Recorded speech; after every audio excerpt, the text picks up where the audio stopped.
एक तरफ बिहार विधानसभा चुनाव के नतीजे आ रहे हैं और एनडीए अपनी प्रचंड वापसी करते हुए दिख रही है, तो उधर बड़ा खेला हो गया है भारत के खिलाफ। जी हां, अमेरिका में ये बड़ा खेला हुआ है। पाकिस्तान और अमेरिका में क्या डील हो गई है जो भारत के लिए मुसीबत हो सकता है, भारत के लिए चिंता की बात है, क्योंकि एक बार फिर से अमेरिका पाकिस्तान के साथ साठगांठ करता हुआ नजर आ रहा है। इस पूरे मामले पर अपडेट देने के लिए हमारे साथ सोनम है। सोनम, एक तरफ बिहार चुनाव के नतीजे सामने आ रहे हैं, तो दूसरी तरफ ये खेला होता हुआ नजर आ रहा है जिसमें पाकिस्तान और अमेरिका के बीच ये साठगांठ हो रही है। क्या है पूरा मामला? बिल्कुल। तो रजत, कहीं ना कहीं अब भारत से जो है बढ़त हासिल करने के लिए पाकिस्तान जो है आला कमान जो किसी भी हद तक जा सकता है, तो यहाँ पर जो है उन्होंने अब ट्रंप ने दरअसल पाकिस्तान पर जो है टैरिफ घटा दिया है। लेकिन इसके पीछे क्या कुछ हुआ अब वो कहानी है, क्योंकि अमेरिका में जो ट्रंप का दूसरा कार्यकाल है उसके बाद से ही हमने देखा कि अमेरिका और पाकिस्तान की जो नज़दीकियाँ हैं वो काफ़ी बड़ी, और अमेरिका से जो है पाकिस्तान ने महंगे सौदे किए, और एक तरह से जो है इसके बदले ट्रंप ने अब पाकिस्तान पर जो टैरिफ है वो घटा दिया है। और दरअसल पाकिस्तान पर 29% टैरिफ था पहले, जिसे अब कम करके पाकिस्तान की जो पैंतरेबाजी है उससे जो टैरिफ है वो 19% कर दिया है। हमें याद है कि भारत पर जो टैरिफ का दबाव ट्रंप बना रहे हैं वो अभी भी 50% है। मतलब आप देख लीजिए कि एक तरफ भारत से वो 50% टैरिफ वसूल रहे हैं, 25% का सोनम रूसी तेल की वजह से है, और अब 29 से 19 कर दिया है। मतलब 10% का ये राहत दिया है। देने की वजह क्या है? तो कहीं ना कहीं आतंकवाद को पालने पोसने वाले पाकिस्तान को जो है अब अमेरिका यहाँ पर उसका जो पाकिस्तान प्रेम है वो छलकता हुआ दिख रहा है। ट्रंप जो है वो शहबाज शरीफ और आसिम मुनीर को ये भी कह चुके हैं कि काफ़ी महान व्यक्ति हैं। और यहाँ पर जो है अब एक और बात जो है सामने आ रही है वो है कि लॉबिंग में जो पैसा अब जो है अब पाकिस्तान की तरफ से काफ़ी झोंका गया है।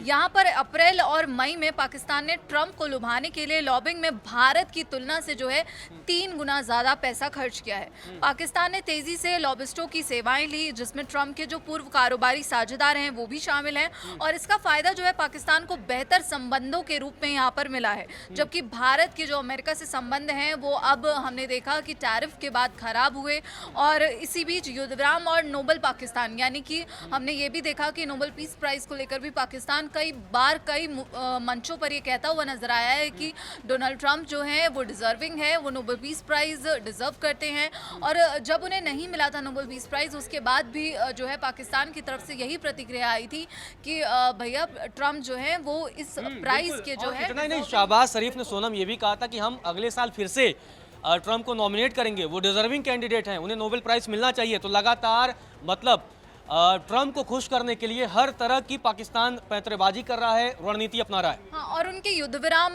जो ट्रंप ने दावा किया था कि मैंने ही भारत और पाकिस्तान का जो युद्धविराम है वो करवाया था, तो पाकिस्तान ने भी जो है इसका समर्थन किया था और कहा था कि हाँ, ट्रंप का हम शुक्रिया करते हैं कि उन्होंने इतने युद्धों को रोका जिसमें से भारत और पाकिस्तान का जो युद्धविराम है वो भी शामिल है। तो पाकिस्तान की तरफ से देखा गया है कि ट्रंप जो है कुछ भी कहें, ट्रंप का जो पूरा प्लान है अब वो पाकिस्तान फॉलो कर रहा है। और रजत, आपने ही ये बात कही थी कि जो पाकिस्तान है वो ट्रंप की स्क्रिप्ट पर चल रहा है, यानी कि स्क्रिप्ट वहां लिखी जा रही है लेकिन जो बोल रहा है वो पाकिस्तान है। और यहाँ पर शब्द कई बार वो पाकिस्तान के होते हैं। स्क्रिप्ट व्हाइट हाउस से तैयार करके शहबाज शरीफ को, क्योंकि उतनी अच्छी अंग्रेजी वो लिख नहीं पाएंगे, तो उसको ट्रांसलेट करके भी आता होगा, पाकिस्तानी एम्बेसी में ट्रांसलेट होता होगा, और उसके बाद शहबाज शरीफ और आसिम मुनीर वही राग अलापते हैं जिसकी कहानी अमेरिका लिखता है। हाँ बिल्कुल। और यहाँ पर रेयर अर्थ का मुद्दा भी हमने यहाँ पर रजत देखा, जब अमेरिका और चीन के बीच रेयर अर्थ मिनरल्स को लेकर जो है तनाव अपने चरम पर था, और इसी बीच पाकिस्तान और अमेरिका ने एक बड़ी डील की।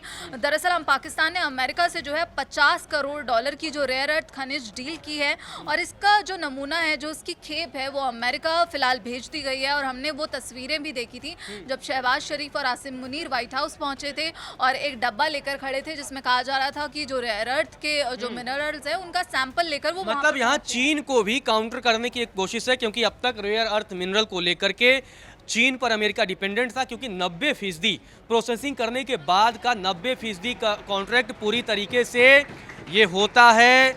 आप देख लीजिए कि चाइना के पास कंट्रोल में था, लेकिन अब चाइना के कंट्रोल से निकलने के लिए और चाइना को मात देने के लिए पाकिस्तान के पाले में और पाकिस्तान को अपनी तरफ करता हुआ अमेरिका दिख रहा है। बिल्कुल, बिल्कुल सही कहा रजत आपने। और यहाँ पर जो है एक और बड़ी बात जो है वो कही गई है कि ट्रंप ने जो है पाकिस्तान को धोखेबाज देश कहा था। विल्सन सेंटर स्थित साउथ एशिया इंस्टीट्यूट के पूर्व निदेशक हैं माइकल कुगरमैन, वो कहते हैं कि पाकिस्तान को जो है आक्रामक लॉबिंग प्रयासों का यहाँ पर फायदा मिला है। इसके लिए पाकिस्तान ने वॉशिंगटन की जो 6 फर्म्स थी, यानी कि अमेरिका की जो 6 कंपनियां हैं, उनके साथ $50 लाख का समझौता किया है।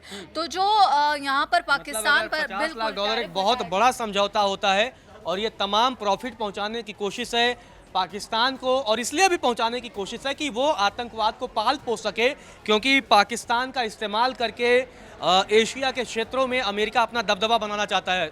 हाँ बिल्कुल। और कहीं ना अब जो है भारत के खिलाफ यहाँ पर पाकिस्तान और अमेरिका जो है यहाँ पर बड़ा प्लान बनाते हुए नजर आ रहे हैं।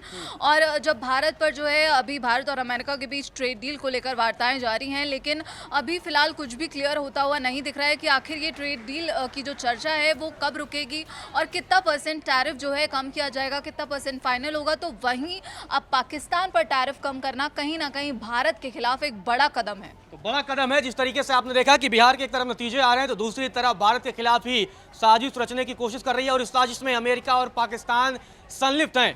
तो बिहार चुनाव के नतीजे तो सबसे सटीक आपको कहां मिल रहे हैं? दैनिक जागरण पर मिल रहे हैं। और इतना ही नहीं, दुनिया की अन्य खबरों के लिए भी आप दैनिक जागरण पर बने रहें।